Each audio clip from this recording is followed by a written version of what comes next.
The collapse of Marvel is in fact a rod of their own making. They didn't have to announce Doomsday. They didn't have to do this whole knee-jerk announcement of San Diego Comic-Con last year, okay, by bringing back RDJ to be Doctor Doom as a knee-jerk reaction to, Kang, for as much as it was a bad idea. Kang's a bad character and Jonathan Majors was interesting in that role, to say the least. Like, they were kind of setting him up a little bit, and yeah, if they wanted to go ahead, they could have just simply recast the role because they had somewhat laid the groundwork for it. He was in, both seasons of Loki, at the end of Ant-Man and the Wasp, Quantumania, but that's okay. That kind of lets you know, like, for as much as people looked fondly on Loki for season 1 and season 2 at the time, and there's still some people that are out there for whatever reason saying that, Loki season 2 is a good move, but nobody defended. That was probably the first, I would say maybe Thor Love and Thunder, but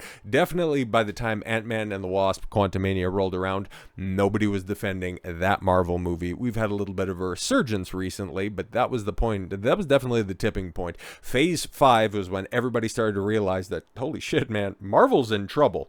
Okay, and then coming out with Doomsday and the Key Jangle Fest, it's like we all knew it was never going to hit May 2026 release day. Like, that shit was never going to happen at all whatsoever, and them moving it down the road, kicking that can down the road for 6 months. And I would be surprised also if it comes out with that December 18th 2026 release date. That would still be very shocking, because do they have a completed script? Do they know where they're going? How are they going to maneuver in, Spider-Man, now that that's going to be coming out before Doomsday, as it was supposed to potentially clarify why Spider-Man, the Hulk, and Punisher aren't going to be in Doomsday. Instead, they're off doing something else in Spider-Man 4 Brand New Day, okay? They bought themselves some time to clear up what exactly they're going to be doing, how they're going to be heading into this soft reboot. But at that point in time, is anybody going to care? Because to start off, okay, just speaking about other new beginnings, Marvel in 2025 has been an absolute calamity. Looking on the TV side of things, where a lot of,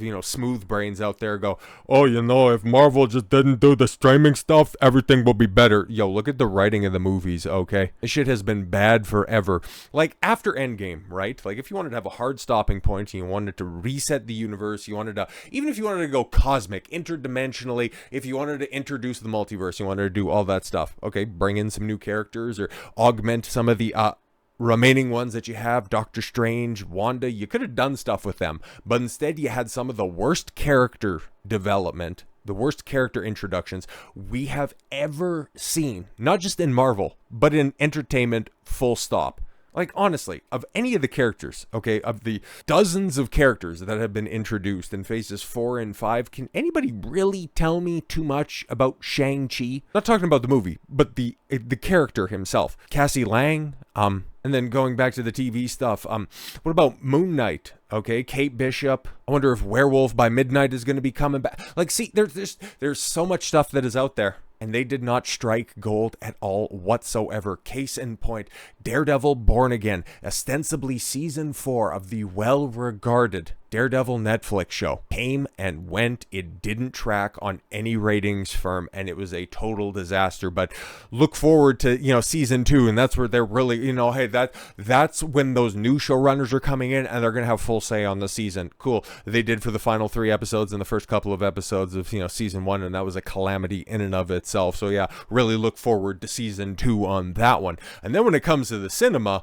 I mean, you can go watch Captain America Brave New World. It's now on D+ and go stream for you. For as much as Marvel wants to tell you that Sam Wilson is Captain America, all of the normies that are out there, most of the people still think that Chris Evans still thinks that Steve Rogers is Captain America. You can continue to try to tell us that Captain Falcon is Captain America, but when it's all said and done, when people do turn up, when the normies eventually do turn up for Avengers Doomsday, whenever it does release, they're just going to go, why's Falcon got the shield? Oh, right, that is what they developed 6 years ago. I'm sorry, that would be releasing this year. Okay, that would be the timeline if they came out this year. 7, potentially 8 years ago, Cap handed off the shield. Nobody can remember anything from Falcon and the Winter Soldier. And looking at the box office for Brave New World, nobody's seen his movie. Cool, you can watch it on Disney Plus. That's fantastic. And I'm sure just because we went through the same thing the first time around when people were bitching and complaining about the box office receipts, saying, oh, look at that, it had big opening weekend. Oh, that means, okay, you combine everything and made back its budget. That shit makes absolutely no sense at all whatsoever. And it eventually left theaters in shame last weekend, not even hitting a absolutely made-up break-even point of $425 million. Fell about 10 plus million short of that budget, but in actuality, like, this thing cost well north of $300 million. And its other failure, okay, Marvel's other failure to kick off 2025 is in fact the Thunderbolts, which is still in over 3,000 theaters heading into this weekend, and it had its first 6-digit day. Absolutely atrocious. It's not even gonna hit Captain America numbers. It's not even going to hit $400 million, unless, of course, Marvel just simply leaves it in there out of spite. But it's, okay, after this weekend, man. This is the last chance for this thing to be in any theaters, okay, any wide release, because you take a look at the receipts that it has here, and bro, it's finishing in 4th and 5th place. Like last weekend, okay, finishing in 4th place is one thing, but in the most recent days, and it hitting $846,000 domestically, and nobody turning out for it internationally, it's done. It's going to be losing a lot of theaters this weekend because, yeah, the 4 movies ahead of it, you got Sinners, which has been out longer than Thunderbolts and still continues to do better. You've got Final Destination, Bloodlines. Don't know if that's going to have much staying power, but it is still performing better than Thunderbolts. And then, of course, you have Mission Impossible, still doing exceptionally well. And, of course, the juggernaut that is Lilo and Stitch. Now, to be completely honest, Mission Impossible is still going to captivate the audience that Thunderbolts could be going after.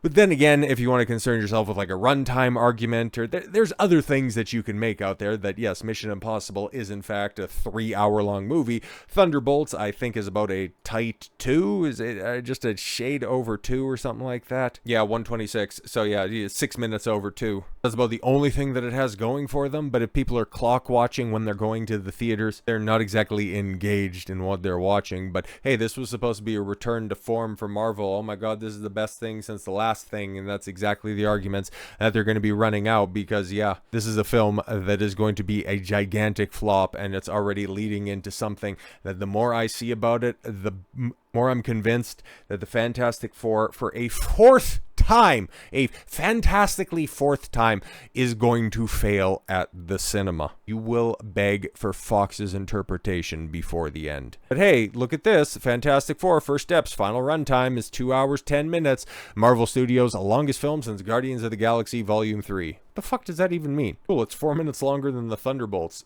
Alright, and it's also got to do a hell of a lot more world building than the Thunderbolts could. Oh, I'm sorry, New Avengers.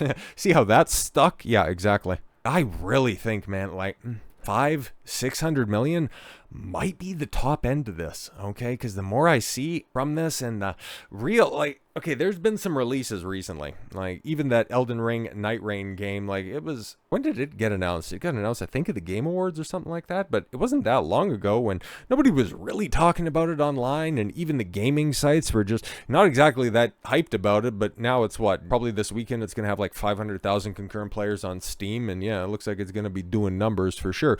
And Claire Obscure, Expedition 33, like that speaks for itself, and I've talked about it enough already. But you got Sinners, kind of coming out of nowhere and being what, the 2nd or 3rd biggest domestic box office of 2025 so far. But I do get a little bit concerned about the Fantastic Four, because I like the characters well enough. Not exactly sold on the actors that they have in the roles, and I think that's been the concern of a lot of people, specifically Pedro Pascal. But it also kind of feeds into a story that we talked about earlier in the day, the Black Panther game getting canceled, and so many of those Marvel video games just never really coming to fruition or living up to expectations. People are kind of, and this is something else, okay, because we're going to figure this out in real time come July, in a couple months' time. Is it superhero fatigue, or is it just simply Marvel fatigue? Okay, because Empire has this big old spread on the Fantastic Four coming out, and well, it kind of tells you everything that you need to know, because we've heard rumors of this for a while, and I think earlier this week there was also a test screening of the Fantastic Four, and well, it kind of confirms a lot of people's worst fears And for me, it's a big reason why these Marvel movies are failing, but the Fantastic Four First Steps is the MCU's chance to do them justice. Really, Feige? Really? Unlike how you want to do the X-Men justice about making it a big vehicle to talk about societal and social change. More on that over the weekend. But it's ironic. Previous attempts at bringing the Fantastic Four to the screen have not necessarily been, well, fantastic. Tim Story's Fantastic Four and Fantastic Four Rise of the Silver Surfer are products of a different blockbuster era. Yeah, I didn't watch those films, but I know that they were around. They were definitely third on the Marvel pecking order, okay, because in the early 2000s, you had Sam Raimi's Spider-Man trilogy, and then you had the X-Men stuff, and then, of course, you had the Fantastic Four stuff, and then, like Daredevil and whatever else was, hanging around at the time underneath of that. But yeah, 2015, does anybody remember Fant Four Stick? Yeah, I don't think so. It was a critical and box office bomb, and yet the Fantastic Four themselves, Reed Richards, Sue Storm, Johnny Storm, and Ben Grimm, are cornerstone characters in Marvel's comic book history. I've heard a lot of people in recent days talk about, I don't know why you can't really, figure out the Fantastic Four. They're doing it right this time around by just jangling the right keys. No, I'm sorry. Setting in a retro futuristic setting. Well, here's the thing with Fant Four Stick, okay? That script was anus. And this time around, they're doing all the wrong things. So no, it's not a Fantastic Four thing. Fucking Iron Man was a nobody before 2008. And they made Ant-Man a household name. Like, let's keep it a buck. If Marvel wants to strap a rocket to somebody's back, they are capable of doing it. I just don't know if they're capable of hiring the people that could make that a reality. Marvel boss Kevin Feige knows how pivotal it is for the to get the Fantastic Four right. I think that there are no four characters that are more important to the history of Marvel. Interesting, he tells Empire in the world exclusive The Fantastic Four First Steps issue.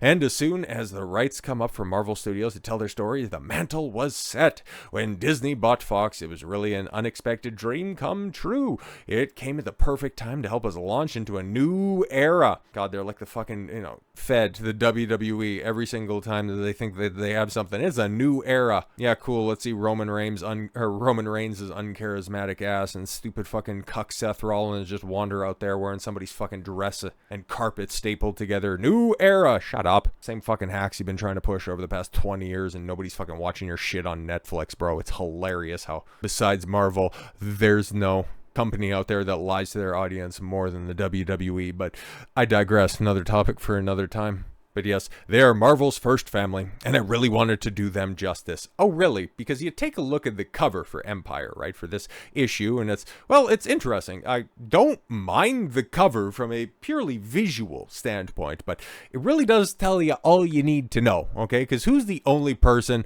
that is in frame perfectly? Who isn't being covered up? Who isn't, missing a shoulder because of the framing? This is very much a Sue Storm story, okay? You can see the female Silver Surfer right there, in the Empire logo, letting you know that her uncharismatic ass is just out there in the ether. She's going to be coming in and, Shadow of Galactus. Yay, I love the Galactus. He looks like the comic book, and Ralph Ineson has the best voice. I remember things too. And speaking of which, apparently, according to the people that's seen the test screening, the Thing is very much pushed to the side. The only guy in the Fantastic Four that got his own spin-off comic. But don't worry about that. The world's smartest man definitely doesn't fuck up at the end, and then Galactus doesn't eat their planet, and they ultimately become a failure, and then they cross over to the mainline MCU universe. No, don't worry about any of that stuff. Don't worry about balding male feminist Johnny Storm. It's gonna be great. We're really gonna do these characters justice. You fucking suck, Feige. Dude, when Marvel was cool, in phase 1, okay, when I was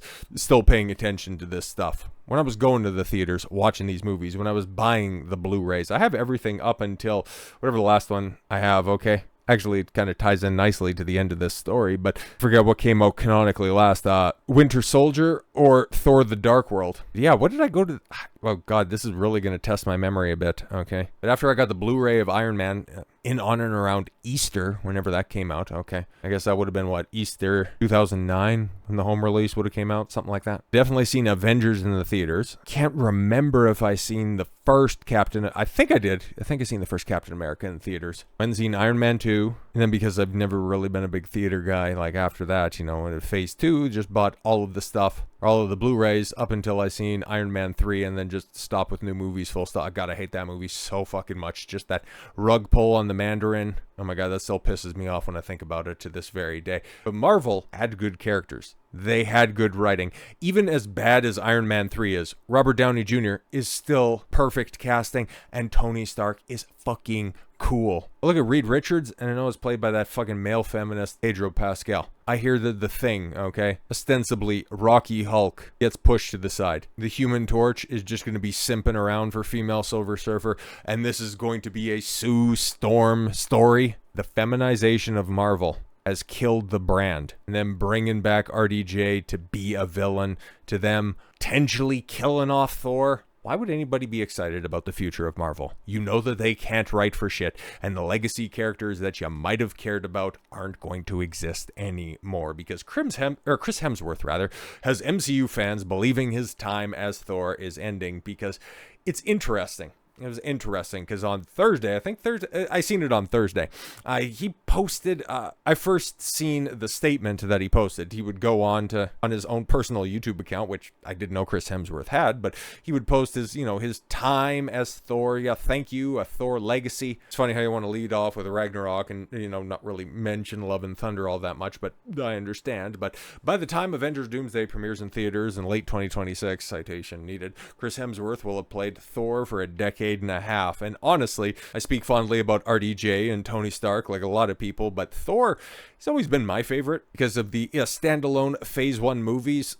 I like Iron Man the most, but the one that has the softest spot in my heart is the original Thor movie. It was an impetus for a lot of good memes between me and my friends at college, and it has Anthony Hopkins after all. It's the second best Loki movie, as well. It's good fun, okay? I like it a lot. And Chris Hemsworth, well, he's just like a super charismatic actor. But I digress. The actor made his debut as the God of Thunder in 2011 and has since headlined 4 standalone films as part of several team-ups. Yeah, and he got done dirtiest in Endgame for sure. You had everything set up perfectly for Punish Thor, and no, that was the first time that dude got absolutely ruined by writing, but I digress. Although his future in the Marvel Cinematic Universe was unclear after Thor Love and Thunder, Hemsworth isn't done with Thor yet. Yes, it would be the character will be one of many superheroes to star in the upcoming Doomsday movie, which marks the 5th Avengers film. To hype his return, Hemsworth didn't forget to show his appreciation to fans with behind-the-scenes videos shared on YouTube and a sweet message of gratitude that makes fans wonder if his time as Thor is ending, which, yeah, it's kind of like the great stuff, and this is why people are, asking the question. It's like, oh God, is he done with Thor? Because we don't want him to, because we like Chris Hemsworth. It's not like he's getting too old for the role. Like, he's still great casting for it, and we like the character of Thor. There's still so much you can do with him with incompetent hands. But we also seen recently, like the only other movie star that's out there putting out, celebratory posts and thanking the fans is Tom Cruise with Mission Impossible, and that's supposed to be the last Mission Impossible movie. So people are, looking at the parallels there and going, oh God, is he done? Please don't be done. But Hemsworth had been acting for almost a decade before he scored the titular role in 2011's Thor. However, the superhero catapulted the actor to stardom as his career blew up and included appearances in other franchises like Men in Black. He was in a Transformers movie? I guess I missed that one. And Mad Max. Oh, right. Yeah, because he was the big bad in Furiosa. I should probably highlight Extraction because at least those movies do well on Netflix. Hemsworth acknowledges the importance of Thor has had on his career, and his fans have supported him through it all. In the behind-the-scenes video that features the title, Thank You, The Legacy of Thor. It features interviews with Hemsworth, Kevin Feige, co-stars Natalie Portman, and Tessa Thompson. Oh, does she actually crack a smile in that behind the scenes? That'd be interesting. As well as director Taika Waititi. In the caption, Hemsworth wrote, playing Thor has been one of the greatest honors of my life. For the past 15 years, I've held Mjolnir, then Stormbreaker as the God of Thunder. And what made it truly special was sharing it with all of you. Your passion, your cheers, and your love for this character have meant everything to me. Thank you for making my journey through this Marvel Cinematic Universe unforgettable. Next up, Doomsday. And yeah, it's a statement like that, and that's the statement that I seen to begin with, that people are going, oh God, no, please don't leave, because we're left with Namor, we're left with the Thunderbolts, we're left with Shang-Chi. No, without proper characters, Marvel is fucked. Because for as much as people want to say that Kevin Feige, oh, he's not really down with all this woke stuff, and he has said behind the scenes, I've done my bit for king and country in regards to diversity, he's fucking incompetent. Call it exactly what it is. Thunderbolts wasn't woke. It still sucks. Captain Black Falcon America, man, it might have been super political at one point in time, but this fucking Frankenstein slop that you got at the end of it was just a bad movie. You continue to prioritize superfluous elements. You assassinate your characters, not out of spite, I think, at this point in time. It's just simply out of incompetence. You can't get the job done. And the legit stars that you have and the characters that people know and love and resonate with are fleeing the sinking ship. Marvel is totally fucked, and Fantastic Four is going to drive that home in just a couple of months. And we'll see what kind of spin gets placed on that. Can't wait to see it transpire. So with all that said, thank you all very much for the gift of your time. I've been Don Coswell. I want you to follow your gut and get after it. Take care, everyone.